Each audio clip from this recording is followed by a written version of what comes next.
தேனியோட உள்ள வயிற்றுக்குள்ள பார்த்தீங்கன்னா எப்பயும் போல எல்லா பூச்சிகளுக்கு இருக்க மாதிரி தான் இருக்கும் ஜென்ரலாகவே. நான் வந்து ஸ்பெஷலாக என்ன இருக்குது அப்படின்னு பார்த்தோம்னா, தேனீக்கு 2 குடல் இருக்குங்க. ஒரு சைடு வயிறு, 2 வயிறுன்னு சொல்லலாம்.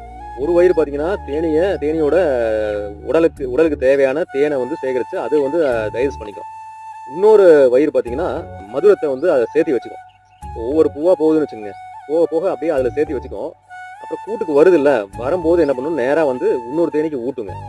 இன்னொரு தேனி அதை வாங்கிட்டு திருப்பியும் வயிற்றுக்குள்ள கொண்டு போகுது. திருப்பி இன்னொரு குடல் சொன்னேன்ல, அந்த குடலை போய் சேர்த்துது. திருப்பியும் அதை என்ன பண்ணும், வெளியில் எடுத்து திருப்பியும் இன்னொரு தேனிக்கு ஊட்டுது.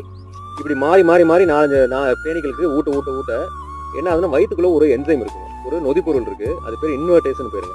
அந்த இன்வெர்டேஷன் என்ன பண்ணும், மதுரத்தை தேனா கன்வெர்ட் பண்ணுதுங்க. மதுரமா இருக்கும்போது பார்த்தீங்கன்னா சுக்ரோஸா இருக்கும். தேன் வந்து வயிற்றுக்குள்ள போயிட்டு வெளியில வரும்போது, மதுரம் வந்து தேனியோட வயிற்றுக்குள்ள போயிட்டு வெளியில வரும்போது குளுக்கோஸ் ஃப்ரக்டோஸா மாறிடுது.